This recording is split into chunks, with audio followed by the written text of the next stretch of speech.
Good morning students, आप कैसे हैं? आप सब अपने घर पे स्वस्थ होंगे। पिछली कक्षा में भैया बहनों हमने यूनिट 4 का इंग्लिश ट्रांसलेशन उसका प्रोनाउंसिएशन किया था। यूनिट 4 का स्कूल इज ए टेम्पल, विद्यालय एक मंदिर है। तो आज हम इसका हिंदी ट्रांसलेशन करते हैं। स्कूल इज ए टेम्पल, विद्यालय एक मंदिर है। Do you like wearing clean और डर्टी क्लॉथ्स? क्या आप गंदे कपड़े पहनना पसंद करते हैं या अच्छे कपड़े पहनना पसंद करते हैं? Do you like sitting in a clean room और ए डर्टी रूम? क्या आप साफ कमरे में बैठना पसंद करते हैं या गंदे कमरे में बैठना पसंद करते हैं?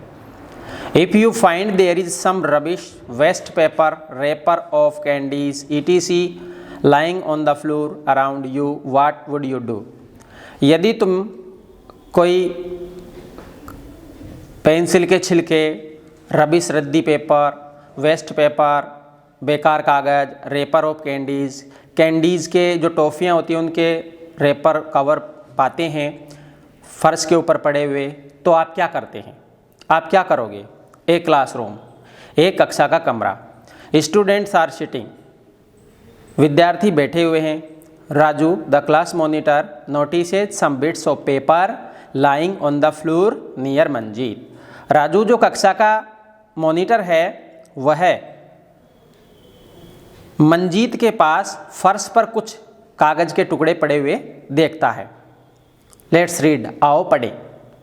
Raju, Manjeet, Who has thrown these bits of paper in the class? Raju कहता है, मंजीत, कक्षा के अंदर ये कागज़ के टुकड़े किसने फेंके हैं? Manjeet, I don't know Raju. Manjeet कहता है, राजू, मैं नहीं जानता। Maybe some boy has thrown these scraps। हो सकता है किसी लड़के ने इन कागज़ के टुकड़ों को फेंक दिया हो। Raju, No, you are telling a lie। Raju कहता है, नहीं, तुम झूठ बोल रहे हो। When I went out of the class, जब मैं कक्षा से बाहर गया था, you were writing on a paper, तुम एक कागज़ पर लिख रहे थे। I am sure these are the bits of that same paper। मुझे पूरा विश्वास है कि ये उसी कागज़ के टुकड़े हैं। Manjeet, I did not throw them here। Manjeet कहता है, मैंने उन्हें यहाँ पर नहीं फेंका है। I threw them in the dustbin। मैंने उन्हें कचरा पात्र में फेंका है। राजू लाउडली, राजू जोर से कहता है, नो नो नो, नहीं नहीं नहीं। You threw them here। तुमने उन्हें यहाँ फेंका है। Now clean the floor। अब फर्श को साफ करो। Manjeet, When I did not throw these bits of papers, why should I clean them? Manjeet कहता है, जब मैंने इन कागज़ के टुकड़ों को यहाँ फेंका ही नहीं है तो मुझे फ़र्श को क्यों साफ़ करना चाहिए? मुझे साफ़ सफाई क्यों करनी चाहिए? बोथ स्टार्ट क्वारलिंग, दोनों झगड़ने लगते हैं। जस्ट देन, ठीक उसी समय, द क्लास टीचर एंटर्स, कक्षाचार्य जी प्रवेश करते हैं। टीचर, बॉयज़, अध्यापक जी कहते हैं, बच्चों, why are you making a noise? तुम शोर क्यों मचा रहे हो? तुम शोर क्यों कर रहे हो? Manjeet, sir, Raju is blaming me. Manjeet कहता है कि श्रीमान जी, महोदय जी, राजू मुझ पर दोष लगा रहा है।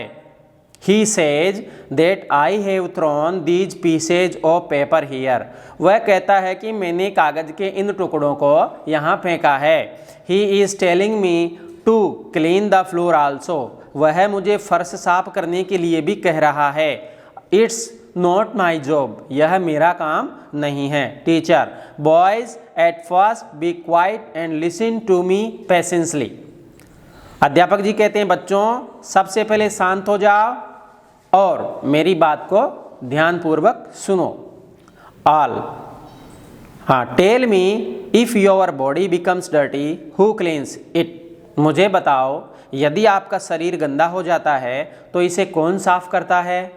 ऑल, सभी कहते हैं, we do it ourself sir. श्रीमान जी, इसे हम स्वयं साफ करते हैं।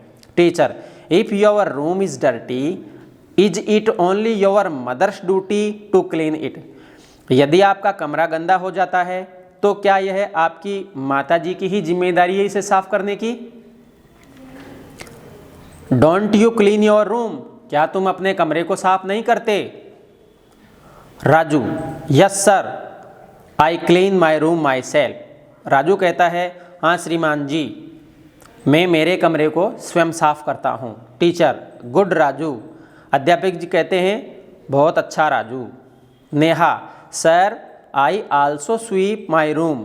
नेहा कहती है, महोदय जी, मैं भी मेरे कमरे को साफ करती हूँ। I fetch water with my mother from a well. मैं मेरी माता जी के साथ जाकर एक कुएं से पानी लाती हूँ। I help her in the kitchen also. मैं रसोई घर में भी उनकी मदद करती हूँ। Bittu, sir I also help my father at our shop. Bittu कहता है, महोदय जी, मैं भी मेरे पिताजी की हमारी दुकान पर मदद करता हूँ। Teacher, very good my children. अध्यापक जी कहते हैं, बहुत अच्छा मेरे बच्चों। We work at home ourselves and help family members. हम घर पर हमारा काम स्वयं करते हैं और परिवार के सदस्यों की मदद करते हैं। There we don't think whether our household activities are our jobs or not. वहाँ पर हम यह नहीं देखते हैं कि कौन से घर के कार्य हमारे काम हैं और कौन से नहीं। इन द सेम मैनर, ठीक उसी प्रकार से, our school is also like our home. हमारा विद्यालय भी हमारे घर जैसा ही है। We live here together and study in a friendly atmosphere. हम यहाँ साथ साथ रहते हैं और एक मित्रतापूर्ण वातावरण में अध्ययन करते हैं। Should not we think of its cleanliness also? क्या हमें इसकी सफाई के बारे में भी नहीं सोचना चाहिए? If we make it dirty, यदि हम इसे गंदा रखेंगे, हु विल क्लीन इट? तो इसे कौन साफ करेगा? I think we should do it ourself. मैं समझता हूँ कि इसे हम सब साफ करेंगे, हम सब मिलकर करेंगे। Manjeet, yes sir, I got it. हाँ श्रीमान जी, मैं समझ गया हूँ। We shall all make our classroom and school clean. हम सब मिलकर हमारे कक्षा के कमरे को और विद्यालय को साफ करेंगे। ऑल, सभी कहते हैं, द स्कूल इज आवर्स। विद्यालय हमारा है। Let's clean it carefully, we won't leave a bit. आओ इसे सावधानी पूर्वक साफ करें, हम एक कागज का टुकड़ा भी नहीं छोड़ेंगे। They all start arranging the tables and benches. वे सभी मेज़ों को और बैठने की जो बेंचें होती है उनको व्यवस्थित रूप से जमाना शुरू करते हैं। Then they wipe the doors and sweep the floor. तब वे दरवाज़ों की सफाई करते हैं और फर्श पर पोंछा लगाते हैं। Raju, I will remove the cobweb on the wall. मैं दीवार पर जो मकड़ी के जाले लगे हुए हैं उन्हें हटाऊंगा। Using a stool I shall clean my school. एक स्टूल का उपयोग करते हुए मैं मेरे विद्यालय का साफ करूंगा। Neha, I shall sweep the floor and wipe the door. Using a broom I shall clean my room. Neha कहती है, I shall sweep the floor. मैं फर्श को साफ करूंगी। एंड वाइप द डोर, और दरवाज़ों पर झाड़ू से उनको साफ करूंगी। यूजिंग ए ब्रूम, एक झाड़ू का उपयोग करते हुए उनकी सफाई करूंगी, दरवाज़ों की। आई शेल क्लीन माई रूम, मैं मेरे रूम की सफाई करूंगी, कक्षा के कमरे की सफाई करूंगी। ऑल, सभी कहते हैं, we shall grow flower plants with teachers and aunts. हम सब मिलकर पौधों को लगाएंगे, पौधे उगाएंगे अध्यापक गणों के साथ मिलकर और बाईजियों के साथ मिलकर के। School is our temple. विद्यालय हमारा मंदिर है। नॉलेज इज एम्पल, और ज्ञान पर्याप्त है। Teacher, you are all right. तुम सब बिल्कुल ठीक कहते हो। Let's make our school bright. आओ हम अपने विद्यालय को चमकाएं। इफ़ वी आर ड्यूटीफुल, यदि हम कर्तव्यनिष्ठ होंगे, भारत विल बी ब्यूटीफुल, तो हमारा देश भारत वह सुंदर हो जाएगा। तो भैया बहनों, आज हमने unit 4 school is our temple, विद्यालय हमारा मंदिर है, इसका हिंदी ट्रांसलेशन पढ़ा। आप अपने घर पर इसको अच्छी तरह से लर्न करेंगे और ध्यान से गृह कार्य करने की कोशिश करेंगे। Thank you. Stay home, be safe.